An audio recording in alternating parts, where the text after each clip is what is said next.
Olá, alunos! Tudo bem com vocês? Espero que todos vocês estejam bem e fiquem bem.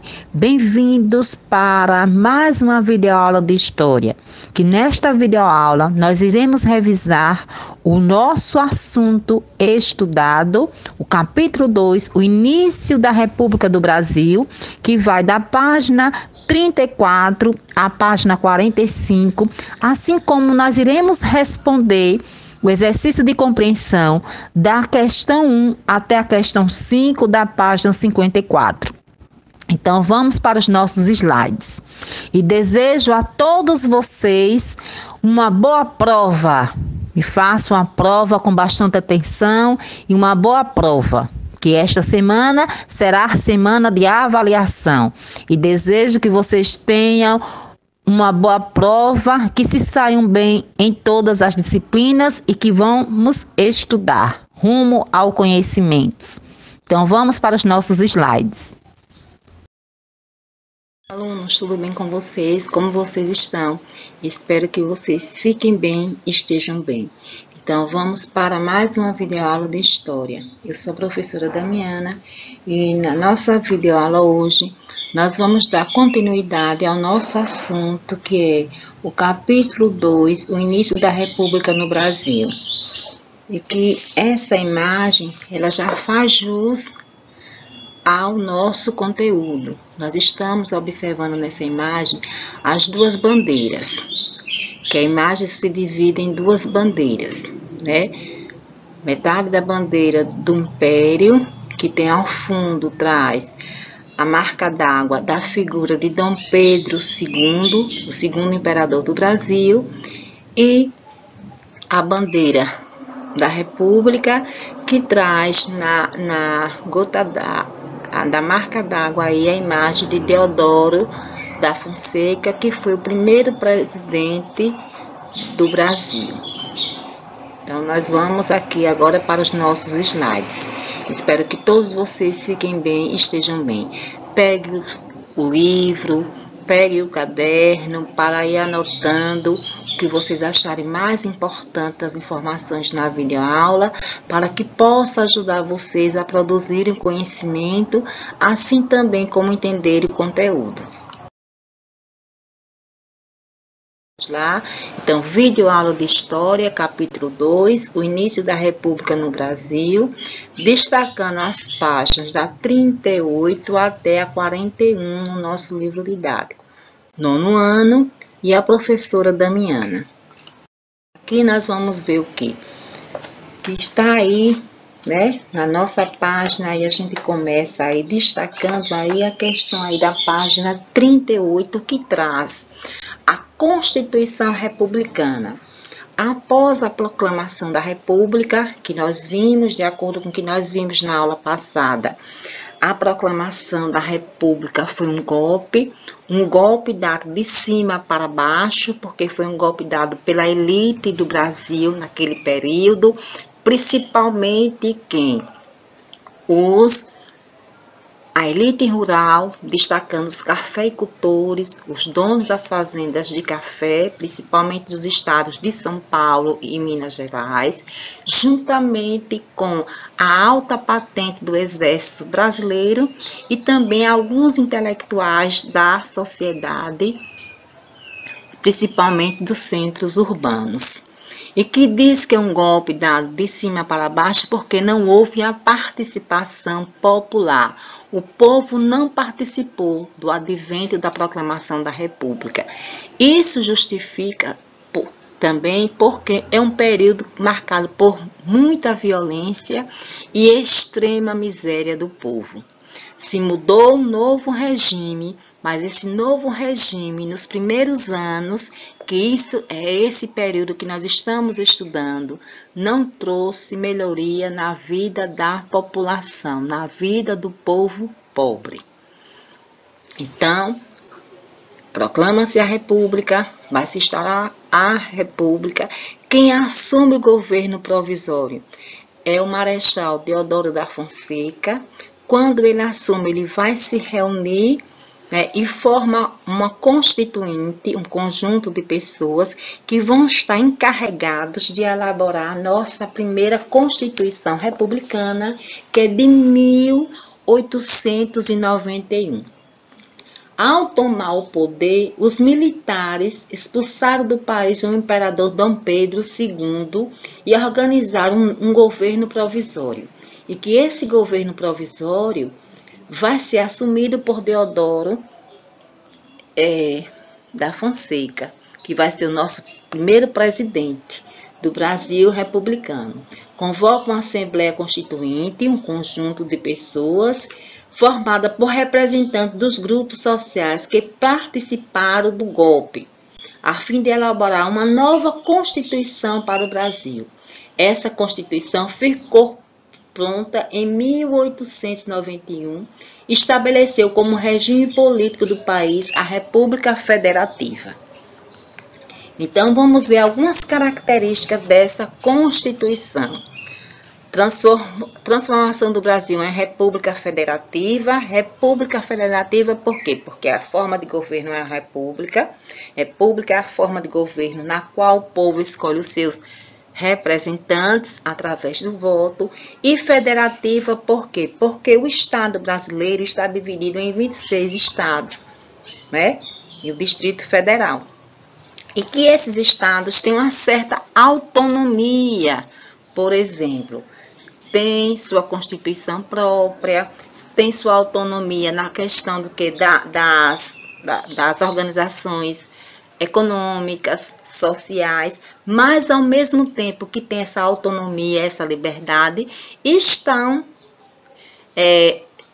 submetidas ao governo central, que é o governo federal. Por isso que o nome oficial do nosso país é República Federativa do Brasil. O sistema de governo é presidencialismo. O Brasil é governado por um presidente.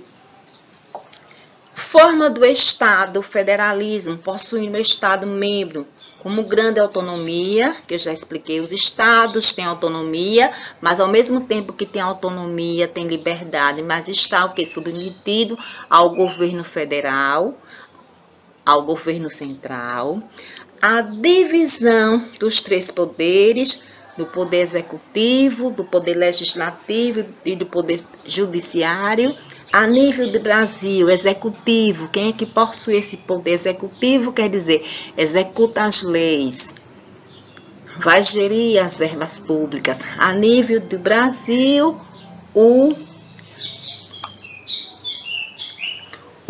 presidente. A nível de estado, o governador. E a nível de cidade, do município, como nosso, o prefeito. Legislativo, a nível de Brasil, legislar quer dizer fazer as leis, os deputados federais e os senadores. A nível de estado, os deputados estaduais. E a nível de município, como nosso, os vereadores. E o judiciário, que vai fiscalizar o cumprimento das leis, que é o Supremo Tribunal Federal, a nível de Brasil, nos estados, e nos municípios, quem? O juiz de direito, né? Junto com os promotores.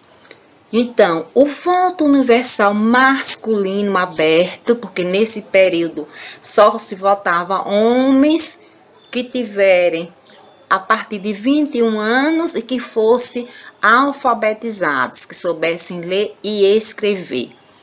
E era proibido de votar.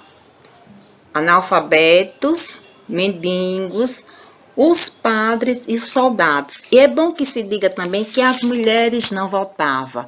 As mulheres só vão ganhar o direito do voto no Brasil a partir da década de 30.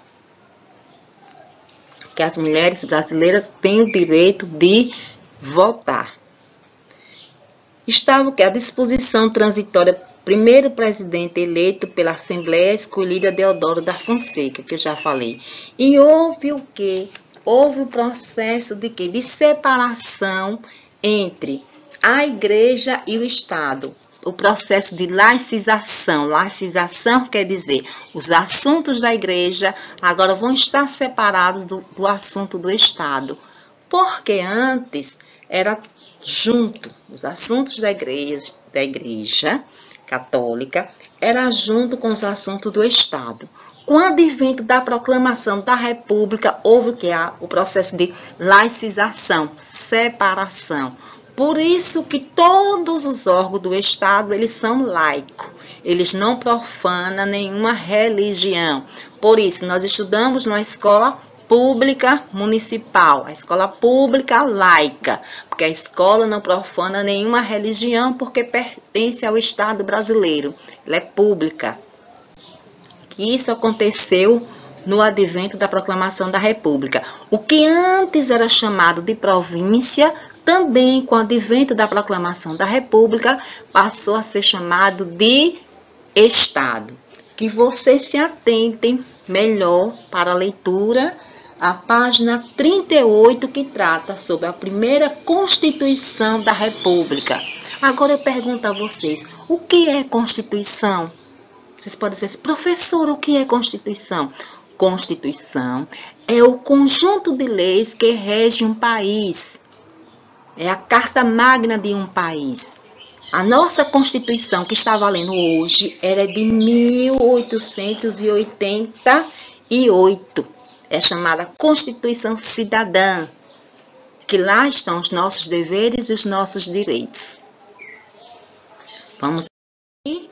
Aí nós temos vendo aí, que periodizando aí, a República, a divisão da Primeira República, esse período que nós estamos estudando. Vai de 1889, que é a República da Espada, porque o Brasil foi governado por 2 militares, primeiro o presidente Deodoro da Fonseca, depois Floriano Peixoto. A República da Oligarquia quer dizer quando só um pequeno grupo domina o cenário político de um país. Quem era esse pequeno grupo que dominava o cenário político do Brasil neste período? Os grandes proprietários de terra, a elite rural, principalmente o que? Os cafeicultores, os donos das fazendas de café, dos 2 estados que se destacavam na produção do café, Minas Gerais e São Paulo, que até hoje é a metrópole. Qual é a cidade metrópole do Brasil, que domina as relações econômicas do Brasil? São Paulo. E aí vai 1930. Por quê? Porque esse período chamado Primeira República, ou República Velha, termina em 1930. Vamos lá e nós vamos ver o governo constitucional, que a Constituição Republicana, ela vai ser promulgada, ela passa a valer em 1891, que institui que é a República dos Estados Unidos do Brasil, que era o nome oficial. Aqui o Estado laico, lembra que eu falei há pouco, a laicização, a separação dos assuntos do Estado e da religião, isso aí principalmente a Igreja Católica. O voto direto para homens adultos de 21 anos, mas quem não votava nesse período, mulheres, analfabetos, quem não soubesse ler nem escrever, mendigos, soldados e menores de idade, e também os padres. República Federativa, porque o Brasil era uma república e era uma federação, por quê? Porque os estados tinham autonomia, liberdade, independência. Embora que, mesmo tendo essa autonomia, essa liberdade, eles estavam submetidos ao governo federal, que ainda nos nossos dias. As províncias se tornaram o estado da federação. O que antes era chamado de província, com o advento da proclamação da República, passou a ser chamado de Estado. E o federalismo a gente já viu. Os estados divididos, mas que esses estados eles tinham economia própria, organização política própria, leis próprias, mas ao mesmo tempo estava subordinado ao governo federal, ao governo central. Nós vamos ver aí a política dos governadores. Você se atente aí, página 39. Quando vamos estudar o período da Primeira República, a gente tem que ver a política dos governadores. Essa política dos governadores foi um acordo entre o governo federal e o governo estadual. O governo federal mandava verbas para os estados, em contrapartida, os estados organizavam para conseguir votos para esse candidato a presidente. Isso dentro dos estados. Dentro dos municípios existia a figura do coronel, que é o chamado o coronelismo. O coronel era aquele grande proprietário de terra que dominava o cenário político dentro dos municípios. Então, esse acordo entre o governo, os candidatos a presidente, o acordo entre, vamos dizer assim, o presidente da República, os governadores do estado e os coronéis no município, principalmente para garinhar votos, conseguir votos para esses candidatos, foi a chamada política dos governadores, que foi instituído pelo presidente civil Prudente de Moraes. Vocês podem ver aí nessa imagem e ler também aí o livro. Então, vamos lá. Em 1994, foi eleito o primeiro presidente civil do Brasil. Civil porque ele não era militar. Nós tivemos 2 presidentes militares. O Deodoro da Fonseca, o Marechal Deodoro da Fonseca, que vai assumir o governo provisório. E depois Floriano Peixoto. Eram 2 presidentes militares. Aí vem assumir o quê? O primeiro presidente civil, porque não era militar, Prudente de Moraes. E foi no governo de Prudente de Moraes que foi criada essa prática conhecida como política dos governadores. Nessa época, os presidentes do Brasil procuraram fazer alianças, acordos com a elite regionais, com os grandes proprietários de terra, implantando a chamada política dos governadores. Esse arranjo, esse acordo político, idealizado pelo presidente Campos Salles, consistia no quê? No compromisso da presidência apoiar os governos dos estados e os governadores apoiar a presidência. Isso favoreceu também que os mesmos grupos políticos se mantivessem no poder durante muito tempo, com troca de favores. Às vezes o presidente era eleito, aí colocava para aquele estado, mandava para aquele estado construção de estradas, de escolas, empregos para alguém que os governadores queriam. Então, essa troca de favores contribuiu para que os mesmos grupos políticos se mantivessem no poder durante muito tempo, que é chamado também o clientelismo, a troca de favor. Que por conta disso, se vocês analisarem o contexto atual, a gente vai ver alguns requisitos, alguma herança dessa troca de favor. Então, a manipulação no processo eleitoral. Vamos destacar também que as eleições nesse período eram marcadas por muitas fraudes.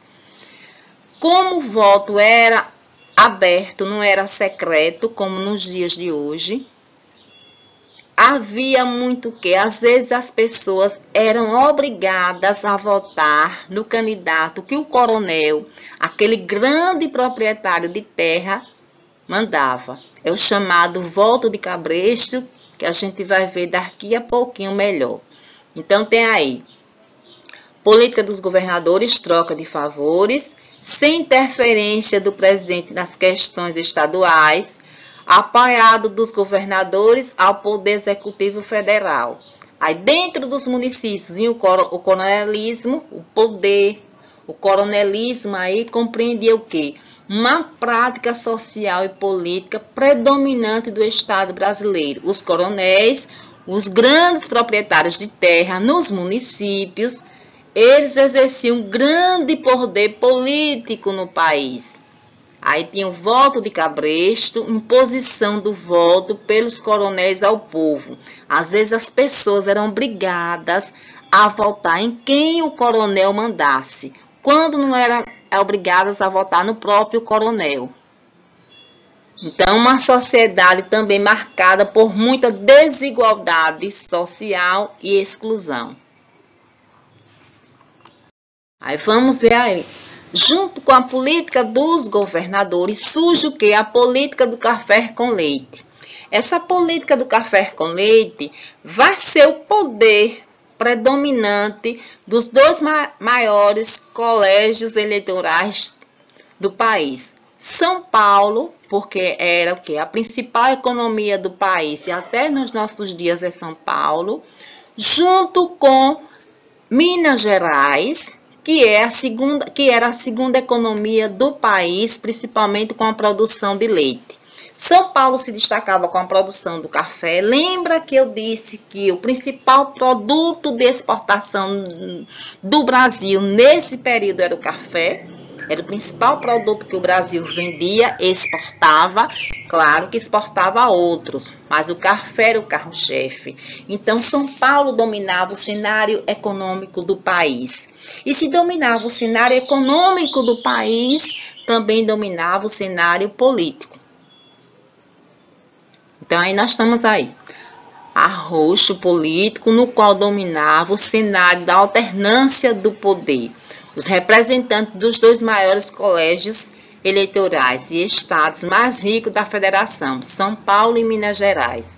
A política dos governadores possibilitou que a elite agrária, que os donos de terra, mantivesse o poder por cerca de 35 anos. Essa alternância do poder, vamos destacar aí, como esses dois estados eram influentes na participação política, se chegou um tempo, eles vão ganhar tão força, sua predominância, seu domínio, que chegou um período em que, ora, ou era um candidato a presidente da República paulista, ou era um mineiro. Então, por isso que se alternava entre esses dois estados. Aí que vai fortalecendo aí a política do café com leite. Os dois estados dominavam o cenário político do país por conta da sua economia. São Paulo sendo a principal economia com produção do café, que até nos nossos dias a maior metrópole econômica do Brasil é São Paulo. E Minas Gerais também dominava a economia, como sendo a segunda economia do país com a produção do leite. E que vão dominar o cenário político do Brasil. Que chegou um tempo nesse período da Primeira República, que ora era um paulista, que era candidato a presidente do Brasil, ora era um mineiro. E isso só vai quebrar com 1930, que quem vai governar o Brasil vai ser Getúlio Vargas, que não era nem paulista nem mineiro. Era o quê? Um gaúcho. Então tem aí, ó, não intervenção dos estados, presidente, oligarquias, que era aquele grupo, pequeno grupo, principalmente das elites rurais que dominava o Brasil. Verbas para o município, prefeito, votos, o coronel, grandes dono de terra dentro do município que dominava o cenário político, o voto de cabresto, aquele voto forçado, que as pessoas votavam em quem o coronel mandava. O curral eleitoral era a região de domínio do coronel, o grande proprietário de terra dentro do município.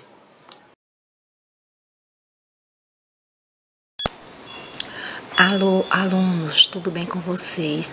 Vamos começar mais uma videoaula de história. Eu sou a professora Damiana, espero que vocês estejam bem e fiquem bem. E vamos manter os cuidados, o uso do álcool em gel, o uso da máscara, evitando a aglomeração, mantendo o isolamento social para preservar o nosso bem mais precioso, a nossa vida, todos os nossos familiares e de toda a população. Então, nosso assunto é dando continuidade ao capítulo 2, o início da República no Brasil, e que hoje nós vamos destacar da página 42 até a página 45 no nosso livro didático, que temos como tema a grande imigração. Imigração quer dizer a saída de pessoas de um país para o outro. Então, nesse período também da chamada Primeira República, que nós estamos estudando, os primeiros anos da República, aconteceu também o processo da imigração no Brasil. Pessoas que vieram de outros países para o Brasil em busca de uma vida melhor, em busca de trabalho. Vocês estão observando aí a imagem dessas pessoas chegando aqui no Brasil. Vamos agora para os estrangeiros, principalmente italianos, japoneses, espanhóis, sírios, alemães, entre outros, para formar ainda mais a nossa diversidade. Essas pessoas chegaram aqui para trabalhar em busca de uma vida melhor, já que na Europa, nesse período, estava passando por vários problemas, entre também as questões das guerras, que vieram para o Brasil incentivado pelo governo brasileiro em busca de uma vida melhor e deram contribuição também para a nossa diversidade cultural. Temos agora aí a migração de estrangeiros para o Brasil, que aí faltou o I, que é imigração, certo, turma? Desculpe aí, porque aqui na imagem tem, mas no tópico não tem. A grande imigração, faltou o I aí, por favor, peço desculpa a vocês. Então, que vieram de várias origens, então nós vamos ver que no início da República ocorreu no Brasil a chamada grande imigração. Neste período, muitos estrangeiros deixaram seus países de origem e vieram se estabelecer no Brasil. E justamente porque nesse período, nessa época, havia o quê? A proibição do tráfico de escravizados africanos. E isso ocorreu em 1850. Diversos grupos da elite brasileira, então, tinham a ideia de que era necessário trazer imigrantes para o Brasil, a fim de substituir a mão de obra escravizada com a abolição da escravidão, isso em 1888, né? Para substituir a mão de obra escrava pela mão de obra assalariada. Aí o governo republicano deu grande incentivo à imigração para o Brasil. Ele investiu, incentivou e dava até subsídio a esse estrangeiro. Subsídio quer dizer, dava ajuda em dinheiro e fornecida pelo Estado. O Estado brasileiro dava ajuda em dinheiro, dava um subsídio para que esses povos viessem para o Brasil para trabalhar como mão de obra. Então, eles vieram de diversas origens: italiana, portuguesa, espanhola, alemã, japonesa, libanesa, sírio, que deram também contribuição para a diversidade cultural do nosso país. Por que vieram? Aí nós temos aí reforçando. Em 1888, com a abolição da escravidão, né, os ex-escravos, alguns membros da elite rural brasileira achou por bem melhor trazer imigrantes para para o Brasil para trabalhar em diversas áreas, principalmente o que? No campo, principalmente nas fazendas de café, nos cafezais. Então nós vamos aí nós temos aí a política brasileira, e nesse processo também de trazer imigrantes para o Brasil, e além disso também de trazer os imigrantes para o Brasil, também para substituir, né, a mão de obra escrava, já que havia sido abolido a escravidão do Brasil. Existiu também um incentivo do processo de embranquecimento do país. Essa questão desse incentivo do embranquecimento do país foi o quê? O governo estimulava a vinda dos europeus, né, para que houvesse a diminuição da quantidade de pessoas afrodescendentes. E que isso foi o processo que membros da elite e o governo estimularam, que era um projeto de branqueamento da população brasileira. E que esse processo de branqueamento, o embranquecimento da população brasileira, esse branqueamento é uma das formas de quê? Do racismo à brasileira. É a questão de negar as questões da contribuição dos povos escravizados, que tiveram que lutar, que infelizmente ainda nos nossos dias a gente vê ainda muito preconceito, principalmente a questão do preconceito racial. Embora que pela Constituição brasileira, Constituição é o conjunto de leis que rege uma nação, um país, se cometer atos de racismo no Brasil seja um crime, e é um crime inafiançável, que não se paga fiança, mas a gente ainda vê algumas expressões, infelizmente, de preconceito. Existem também outras formas de preconceito. Então, esse processo de embranquecimento, de branqueamento do Brasil, foi negar as contribuições dos ex-escravos para a população brasileira. Uma forma também de um preconceito, um racismo à brasileira. Então, a abertura dos portos às nações amigas, e quando os imigrantes chegaram aqui no Brasil, muitos que vieram para cá foram trabalhar nos cafezais, como eu já falei, que havia o tipo de contrato estabelecido entre os imigrantes e os grandes proprietários, os grandes cafeicultores, era chamado colonato. O colonato, o que foi o colonato? O colonato foi um acordo que, por esse tratado, esse tipo de tratado, todos os imigrantes, todos os integrantes da família do imigrante, incluindo homens, mulheres e crianças, deveriam trabalhar na lavoura de café. E, em troca, cada família recebia uma parte do café colhido e uma pequena remuneração. Os imigrantes, eles moravam em pequenas casas localizadas nas sedes das fazendas. De acordo com o colonato, eles podiam utilizar pequenos lotes de terras onde cultivavam, quer dizer, plantavam cereais e legumes para a sua subsistência, e vendiam o excedente, quer dizer, vendiam o que sobrava da produção. Geralmente, os imigrantes eram proibidos de sair das fazendas em que trabalhavam sem autorização do proprietário. Essa situação de submissão se agravava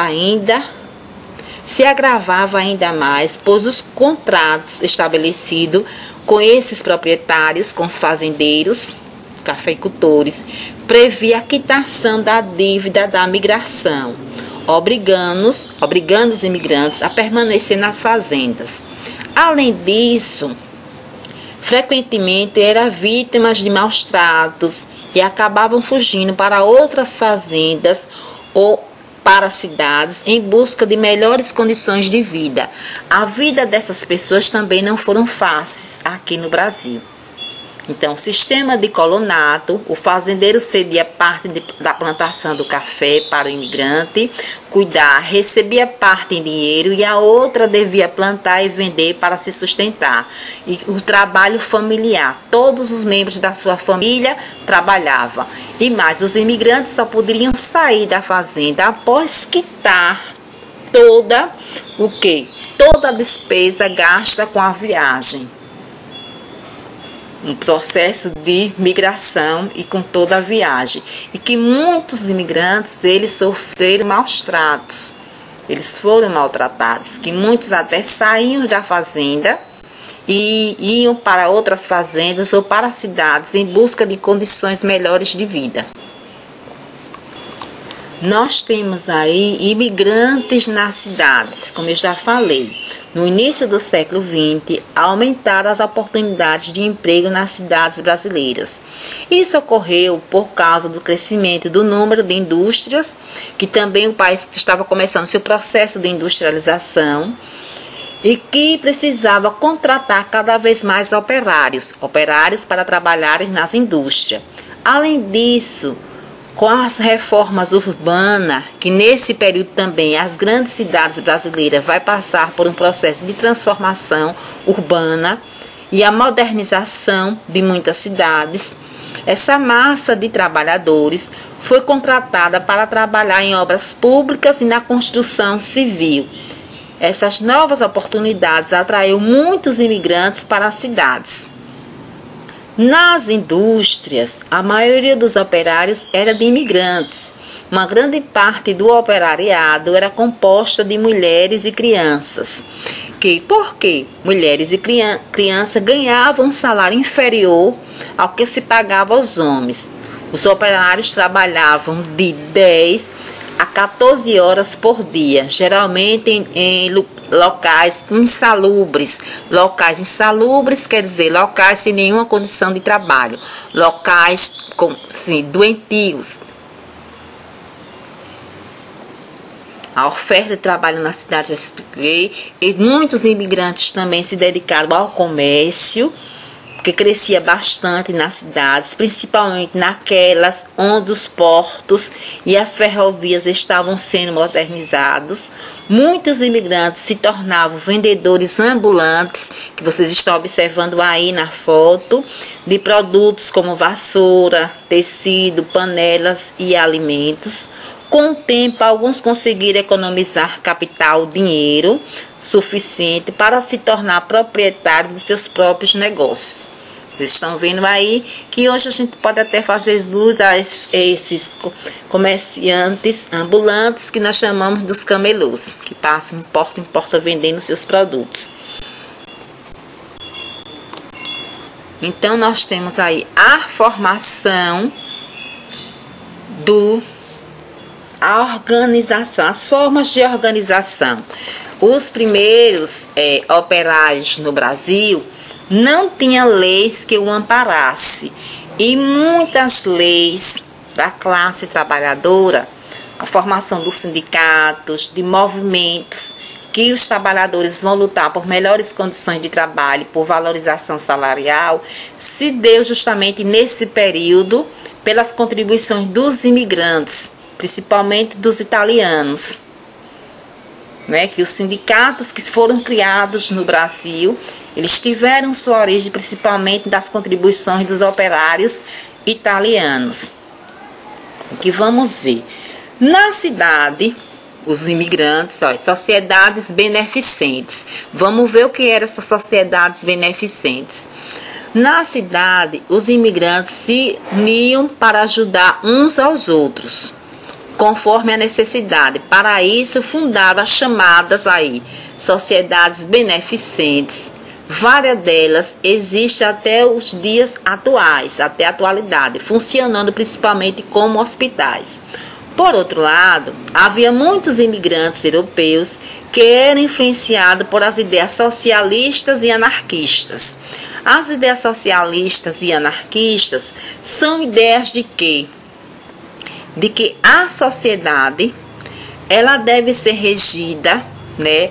Os bens de produção, a propriedade deve ser organizada pelo Estado. O Estado, enquanto governo, para que não houvesse o quê?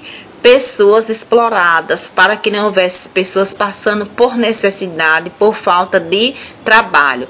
Uma sociedade, as ideias socialistas quer dizer que o bem comum, o bem necessário para se viver em uma sociedade, que todos tivessem acesso. É por isso que as ideias socialistas, elas não pregam o quê? A questão da classe social. Rico, pobres, classe média, não. Todos são iguais. Por isso que sociais, todos são iguais. E que quem controla a economia e outras questões seja o Estado enquanto governo. E as ideias anarquistas também perpassa por isso. Faz crítica ao sistema econômico chamado capitalismo, e os anarquistas também, eles pregam uma sociedade regida no bem comum, que as relações econômicas, todas as pessoas tenham acesso, que não exista classe social, mas que não exista também nenhum grupo muito pobre passando por necessidade, e que os anarquistas também, eles partem do princípio de que uma sociedade seja governada pelo próprio povo sem a presença do Estado, que o povo se autogoverne. E foram essas ideias que chegaram aqui no Brasil, principalmente trazidas pelos italianos, por isso que diz os italianos anarquistas, que foram criados sindicatos no Brasil nesse período. E que criaram também, então, os socialistas e os anarquistas lutavam por direitos que consideravam indispensáveis, como a jornada de trabalho de 8 horas, a aposentadoria e o direito à greve. Vocês já ouviram falar de greve? Greve o trabalhador usa como instrumento de luta. A greve, fazer greve no Brasil não é ilegal. Participar de greve, de mobilização de trabalhadores no nosso país não é ilegal. É assegurado pela nossa Constituição, pela Constituição que nos rege, pelo conjunto de leis que rege o Brasil, que é a Constituição de 1988. E que diz também que o meio mais efetivo para se fazer exigência aos patrões é a questão da greve, de reivindicar melhores condições de trabalho, melhores salários. Então, buscando promover essa luta, a luta dos trabalhadores, muitos trabalhadores se organizaram nas chamadas ligas de resistência e ligas operárias, que deram origem aos primeiros sindicatos no Brasil. Foi também nesse contexto de lutas e reivindicações que eclodiu, quer dizer, que vai acontecer, que surgiu a greve geral dos operários em São Paulo em 1917. E que vocês estão vendo aí, eu trouxe a imagem para ver aqui o movimento operário brasileiro e suas conquistas no século XX. Que para que os trabalhadores tivessem alguns direitos na atualidade, foi preciso a luta aí no Brasil desses trabalhadores, principalmente dos imigrantes estrangeiros, né? Para que tivesse... Qual é a jornada de trabalho hoje? O trabalhador trabalha 8 horas por dia. Então, para que o trabalhador tivesse o direito de trabalhar 8 horas por dia, foi preciso a luta desses operários, a organização deles, a resistência desses trabalhadores ao longo da história, que fizeram os primeiros sindicatos, que são associações formadas por trabalhadores de uma mesma categoria e que vão lutar por melhores condições de trabalho e também pela valorização salarial, já que o trabalhador, ele trabalha vendendo sua força de trabalho para ganhar um salário. E peço que vocês leiam atentamente a página aí 43. E que leiam todas as páginas. Quem tem o livro, pega o livro didático e vai fazendo uma leitura, que ao fazer a leitura, vai ajudar vocês a entenderem melhor o nosso conteúdo. Então, nós vamos aí para, nesse período também, houve o que? A modernização das cidades brasileiras no início do século XX. Os grandes centros urbanos do Brasil passaram por transformações no seu aspecto urbano. E essa modernização das cidades vai estar o quê? De modelo que estava na Europa. Vão ser semelhante ao que estava de mais moderno em termos de urbanização na Europa. As principais cidades do Brasil vão passar por essa transformação no seu aspecto urbano. Vocês estão aí observando aí a imagem do Rio de Janeiro, que no período aí o Rio de Janeiro era a capital do Brasil, né, quando se modernizou. Aí é a Avenida Central no Rio de Janeiro. Aí temos aí as reformas porque passaram algumas cidades brasileiras no início do século XX. Então, no início do século XX, com o apoio das elites urbanas, né, os governantes brasileiros empreenderam uma série de reformas nas maiores cidades do país. Esses governantes pretendiam com isso modernizar as cidades e civilizar a população brasileira.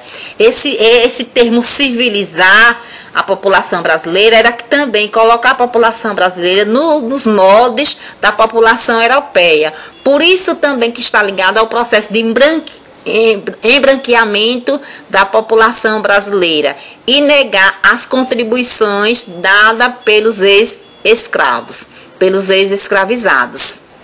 Que isso também foi um princípio de que esse ato, um princípio de racismo à brasileira.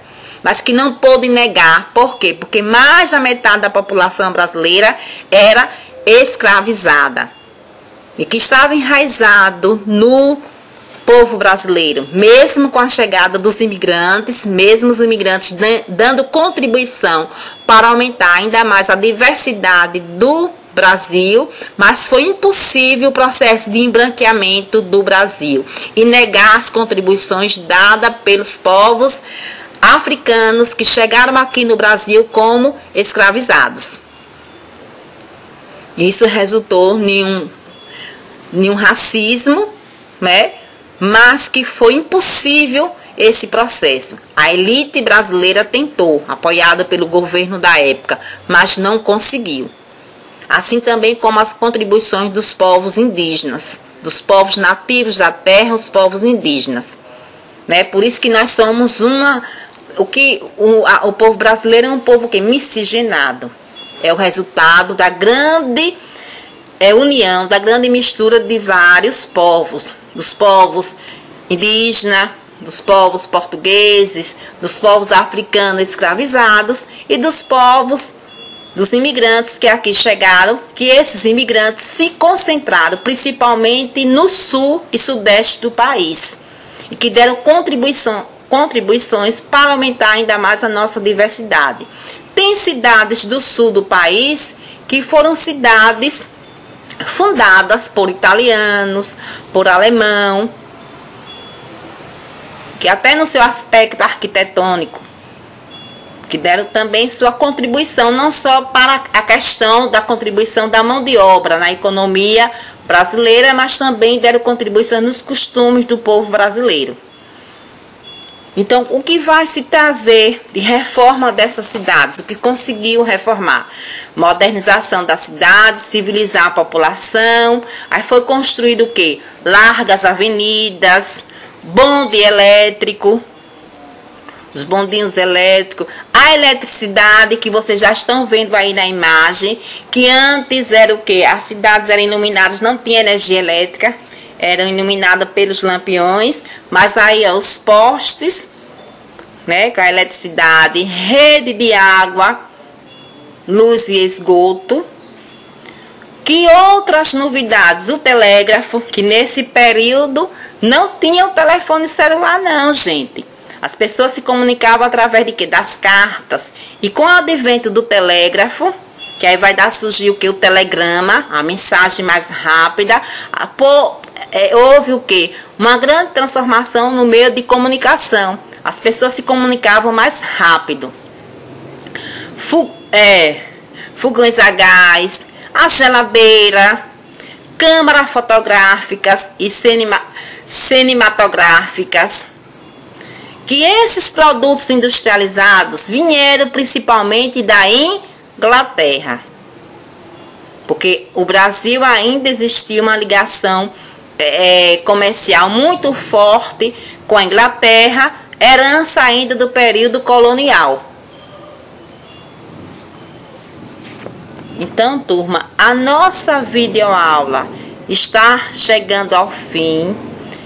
Espero que vocês, reforço que vocês vão ao livro didático, façam a leitura, né? Assistam a videoaula, façam a atividade, que eu deixo como atividade para a aula de hoje o quê? Que vocês irão ler da página 42 até a página 45 e fazer um esquema resumo para ajudar vocês a terem um melhor entendimento. Então a nossa videoaula vai ficando por aqui. Até o nosso próximo encontro, até a nossa próxima videoaula. Tchau, tchau, turma. Nós iremos comentar agora as nossas questões. Da questão 1 à questão 5 do exercício de compreensão da página 54. A questão 1 tem assim: cite 3 determinações da primeira Constituição da República Federativa do Brasil. Sabemos que a primeira Constituição republicana, ela começa a valer, ela entra em vigor em 1891. E o que ela vai trazer de novo? A separação entre igreja e Estado. Agora o Estado brasileiro não tem uma religião oficial. A divisão do Estado em 3 poderes. A questão do quê? Divisão dos poderes, né? O poder executivo, o poder legislativo e o poder judiciário. E a instituição de eleições diretas. Isso foi o que nós destacamos, mas que vocês podem também ter destacado outras determinações. A segunda questão, o 2. Qual era o posicionamento da Constituição de 1891 em relação aos povos indígenas? Os povos indígenas, por essa Constituição, eles não foram considerados cidadãos. Eles não foram citados na carta. Então, a Constituição, ela não cita os povos indígenas, não é? Então, o documento não citou os povos indígenas. 3. Explique o que é voto de cabresto. Voto de cabresto, lembra que na expressão do coronel, era uma do aparato político dos coronéis para controlar as eleições no município, o voto de cabresto, o curral eleitoral, o coronel, aquele grande proprietário de terra que se destacava nos aspectos econômicos e que tinha também neste período grande influência e participação política, que muitas vezes por dever algum favor ao coronel, ou por algum troca de favor, as pessoas acabavam votando em quem o coronel mandasse, quando não votando nele, quando não era ele mesmo candidato. Então, o voto de cabresto foi um meio de as elites oligárquicas, os grandes coronéis, os grandes latifundiários, os grandes donos de terra, controlarem os resultados das eleições e se manterem no poder. Como o voto não era secreto, os eleitores eram facilmente coagidos a votar nos candidatos apoiados pelos coronéis. Que a gente pode também colocar que o voto de cabresto era aquele voto controlado pelos coronéis, que as pessoas acabavam votando em quem o coronel mandasse. 4. Por que o governo republicano investiu na imigração dos europeus? Vamos lá. Para atender os anseios de grande parte das elites brasileiras que defendia a imigração europeia como a melhor forma de substituir a mão de obra escravas. E nessa questão também da imigração brasileira, houve no Brasil nesse período o processo de branqueamento do Brasil. Desejo de branquecer o Brasil para diminuir a quantidade de quê? De afrodescendentes no Brasil. Que também esse processo de embranquecimento do Brasil também se faz jus ao quê? A um racismo à brasileira. Querer negar as contribuições dadas pelos africanos que vieram para cá como escravizados, mas que não conseguiram. 5. Quais eram os principais meios de organização do operariado brasileiro no início do século XX? Aí nós vamos ver o que era que essas pessoas faziam, os operários faziam para a questão do quê? Os operários, eles vão se reunir em quê? Em ligas de resistência e ligas operárias, que deram origem aos primeiros sindicatos no Brasil. Os primeiros sindicatos, essas associações de trabalhadores que lutam por melhores condições de trabalho e melhores salários, elas vão se iniciar nesse período aí com as ligas de resistência e ligas operárias que foram introduzidas no Brasil pelos imigrantes, principalmente os italianos anarquistas.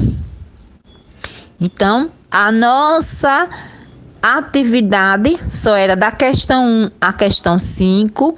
Espero que vocês vão ao livro, aqueles alunos que têm o livro, estudem, façam atividade, releia o capítulo até onde a gente trabalhou neste capítulo e que vocês fiquem também todos bem e se cuidem. Continue mantendo os cuidados do uso da máscara, uso do álcool gel e evitando a aglomeração em defesa da nossa vida. Então, alunos, a nossa videoaula vai ficando por aqui. Até o nosso próximo encontro. E reforçando aí que eu desejo a todos vocês uma boa prova.